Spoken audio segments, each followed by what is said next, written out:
비트코인 왕자입니다. 비트코인이 2% 올라가고 있네요. 비트코인이 2% 올라가고 있는데 왜 올라가는지, 알트코인하고 이더리움 잘 가다가 지금 왜 밀리는지, 종료 직전이라는 건 뭘 얘기하는 건지 다 한번 따져보겠습니다. 자, 지금은 이제 팩트는 비트가 올라가고 있는 이유에 대해서부터 좀 봐야 되는데, 이거하고 동시에 한번 볼게요. 이더하고 대부분의 알트코인들이 조정이 시작됐습니다. 조정하고 하락이 시작되는 오늘이 첫날이에요. 그럼 기존에는 이쪽으로 수급이 많이 돌았단 말이에요. 근데 이제 조정에 들어가다 보니까 활성화되었던 거래 대금이 비트 쪽으로 잠깐 쏠리면서 비트 상승이 이어지고 있는 겁니다. 그런데 이더하고 알트 조정하고 하락이 오늘부터 시작이 됐는데 단기 형태의 조정이라고 저는 보고 있거든요. 그러면 단기 형태라고 한다면 비트코인이 지금 올라가는 것도 단기적으로는 상승이 나올 수 있다는 거예요. 뭐 2, 3일이 될지 뭐 5일에서 한 7일 정도가 될지는 모르겠지만 어쨌든 2주 내에 올라갈 수 있는 단기적인 포인트로 좀 보면 될 것 같고, 그러면 지금 비트가 올라가고 있고 조정받을 동안에 비트가 올라가든지 방어를 해주는 시장이 나타날 것 같고요. 그 사이에 이더하고 알트코인들은 조정 아니면 하락이 될 겁니다. 근데 일단 기간적으로 봤을 때는 3일 이상 지속될 가능성이 높기 때문에 많이 빠진다 이쪽보다는 단기 형태다 보니까 그냥 이번에 올라간 거 대비해서 어느 정도 눌릴 수 있겠다라고 봐야 될 것 같습니다. 그럼 이제 비트는 계속 올라가고 있다 보니까 단기 형태로 좀 뛰고 있고요. 자, 두 번째 이더리움을 봐야 되는데, 이더는 이번에 밀렸다가 다시 반등 나왔잖아요. 8월 3일부터. 여기에서 조정이 시작이 된 겁니다. 이더는 조정하고 하락이 발생될 텐데 얼마까지 눌린다 이 정도보다는 얘도 단기 형태의 조정으로 예상하시면 될 것 같아요. 근데 이거보다 더 큰 게 있습니다. 오늘 이제 메인은 세 번째인데 2년 8개월 만에 장중 돌파가 나왔습니다. 이 굉장히 이제 중요한 부분이거든요. 종료 직전이라고 제가 썸네일에 올려드렸던 거는 매수랑 뭐 매집 같은 얘기인데 뭐 추가 매수. 자, 이런 관점은 이제 진입하는 얘기잖아요. 더 사는 거.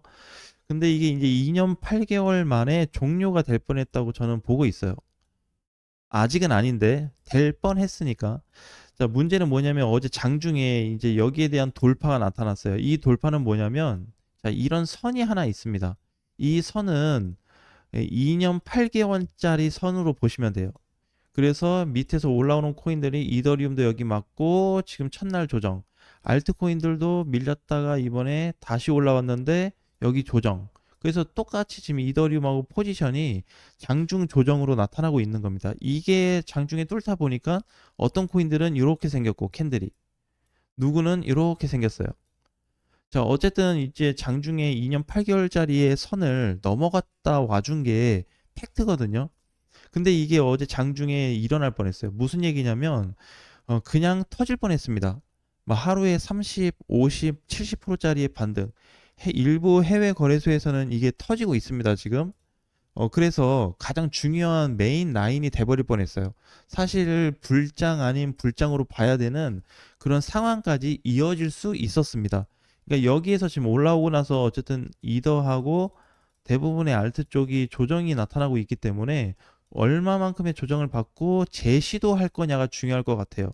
그래서 아마 뚫리게 되면 이게 반응이 좀 다를 겁니다. 그래서 기존의 이제 대형 코인들로 보기에는 좀 무리수가 있고, 예를 들자면 좀 가벼운 코인들, XRP도 아니고 솔라나 기준으로 본다고 했을 때는 이때처럼 그냥 이렇게 빵 터지고 이렇게 터지면서 올라갈 수 있는 시세 변형이 나타날 뻔했습니다.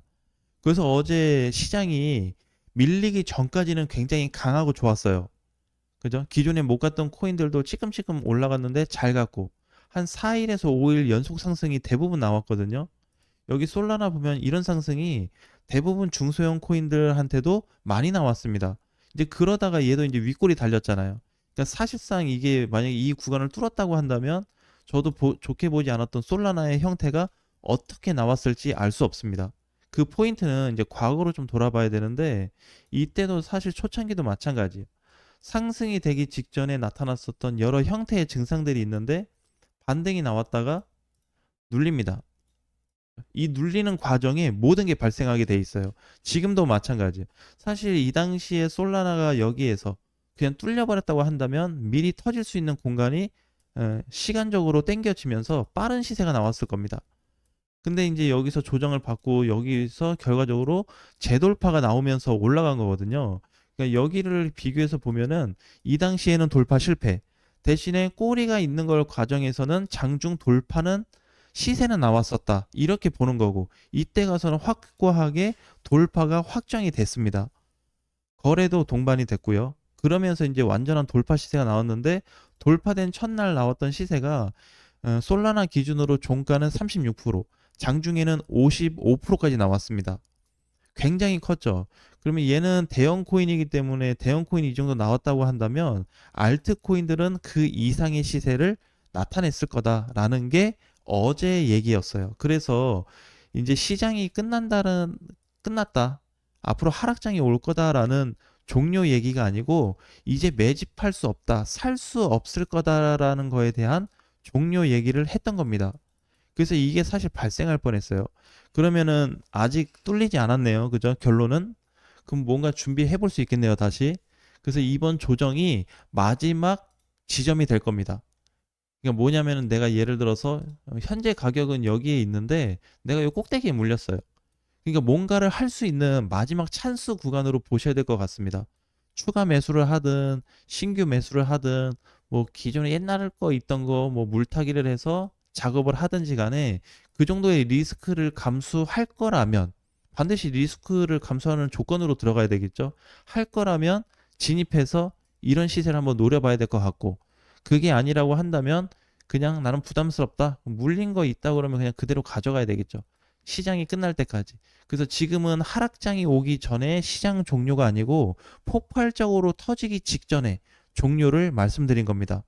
그래서 이번 포지션 굉장히 중요해요. 사실 이제 정확히 따지면은 아까 이제 2년 8개월 만에 돌파가 나왔다 그랬잖아요. 총 3번을 시도했습니다.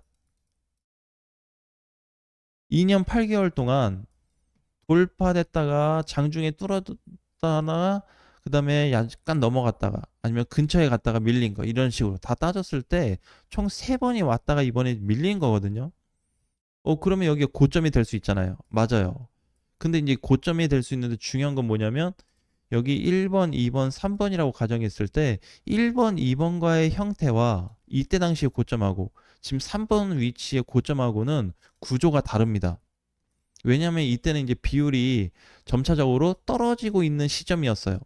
근데 2번부터 현재 3번까지 그 사이에서는 올라가고 있습니다. 상승 비율이 높아지고 있는 구간이거든요. 단순하게 저항에 왔으니까 이제 떨어진다, 하락이다라기보다는 마지막 구간에 정말 중요한 포지션에 오고 나서 조정이 오고 다시 재상승이 된다는 거는 급등으로 빠르게 이어질 수 있는 가능성도 열어 놓으셔야 돼요. 그래서 기트가 좋다, 이더나 다른 알트가 좋다, 굳이 그렇게 따질 필요는 없을 것 같습니다. 방금 얘기했던 그 중요한 라인선이 중장기 포지션 구간에서 돌파가 확정이 돼버리면 다 올라갈 거예요. 비트코인, 그 다음에 메이저 코인도 따라가고, 뭐 중소형 코인은 더 가겠죠. 이번에 터져버리면 메이저도 가긴 갈 겁니다. 대신에 중소형이 시장을 주도하게 될 거예요. 왜냐면 주도하는 이번에 타이밍이 중소형이거든요. 그래서 보게 되면은 최근에 잘 올라갔던 XRP 같은 경우에는 지금 상승이 좀 많이 두네요. 그죠? 첫 번째가 이제 여기서 머물러졌던 구간에서 계속 이제 부정적인 관점으로 많이 봤었고, 두 번째는 반등이 나왔다가 눌렸는데 다시 또 반등이 나왔잖아요. 이 반등에서 어떻게 또 약세 구간입니다. 그러니까 이러한 포지션으로 봤을 때 오히려 올라간 거 보면은 예, XRP 같은 경우는 지금 상승 스탑이 된 케이스예요. 미리 올라갔다가 3일 전부터 밀리고 있고, 중소형 코인들은 어제까지 올라갔다가 이제 오늘부터 조정이 나타날 겁니다. 그러니까 결국 이제 비슷한 포지션이기는 해요. 자, 하지만 상승이 누가 먼저 마지막까지 올라가 줬냐? 그건 중소형이에요. 그래서 저점부터 고점까지 따지는 게 아니고 지금은 이런 걸 이제 좀 따지면 안 될 것 같습니다. 예를 들어서 이더리움이나 뭐 XRP 관점도 마찬가지인데 바닥에서 이만큼 올라왔다. 여기에서 이제 더 올라갈 수 있다. 이제 이런 관점이 좀 있잖아요. 이런 부분하고 현재 알트코인들은 그래도 여기 있거든요. 여기에서 이제 이렇게 올라갈 부분하고 그러면 이제 리스크적으로 일단 부담이 없어야 되는데 첫 번째는 저평가된 위주로 공략하는 게 가장 좋고 알맞다고 보고 있고요. 많은 분들이 진입하고 있는 XRP에 만약 진입이 한다 그러면 리스크 부분도 감수를 하셔야 됩니다. 부담스러울 수 있겠죠. 그래서 아마 메이저나 뭐 중소형 할 것 없이 이번에 그 중요한 라인이 뚫려버리게 되면 다 올라갈 테지만 거기에서 일어날 수 있는 퍼센테이지 비율이나 상승 비율은 매우 달라지게 될 거다. 이것도 코인 시장이 만들어지고 나서 10년 만에 처음 겪게 될 겁니다. 왜 중소형 코인보다 대형 코인들이 더 못 가냐? 이런 식에 대한 반응들이 많이 나타날 거예요. 자, 그래서 오늘 영상의 포인트는 어, 큰 시점이 한번 만들어질 수 있다는 거. 그래서 이번 상승이 나오고 조정이 나오는 거에 나쁘게 보지 말고 이거를 뭐 해야 되냐면 사실 감사하게 생각해야 돼요. 지금 사지 못하고 뭔가 현금을 아직까지 많이 들고 있거나 이렇게 관망해서 보시는 분들은 타이틀 잡기가 애매하거든요. 왜냐면 비트가 떨어지는데 이더리움 날아가고 알트 가고 막 이래 버리니까 왜 비트가 못 가고 쟤네보다 왜 더 못 가지? 이런 식으로 자꾸 방향성이 애매해진단 말이에요. 포인트를 비트로 맞출 거냐, 자꾸 이더로 맞출 거냐 이게 나눠지게 돼 있는데 자꾸 이쪽에서 헷갈려 합니다, 많이. 근데 사실 자리 잡힌 건 한참 됐어요. 몇 개월 됐기 때문에 이 잡힌 폭에 대해서 기준을 잡고 그다음에 이번에 알트 조정이 끝나고 나서 상승 시점으로 바뀌는 순간에 조심하셔야 됩니다. 그러면 이 얘기는 곧 뭐예요? 어제 넘어갈 수 있었던 가격대 이 라인이 조정을 받게 되면서 바뀌게 될 겁니다. 그러니까 무슨 얘기냐면 어제 이제 저항이 만약에 뭐 100원 맞고 떨어졌다. 다음에 올라오는 자리가 100원 뚫리면 된다. 이런 부분이 아니라는 거예요. 더 가격이 다운이 되거나 높아질 수 있습니다. 그러니까 기존 가격하고 동일하게 볼 게 아니고 일부 변동되는 이 가격에서 돌파되는 첫 시점이 어딘지를 찾아내는 게 중요할 것 같습니다. 그러면은 이제 전체 상승으로 가는 길이 열리기 때문에 매수하거나 추매하는 그런 구간은 종료가 될 걸로 보여집니다. 다음 시간에 뵙겠습니다.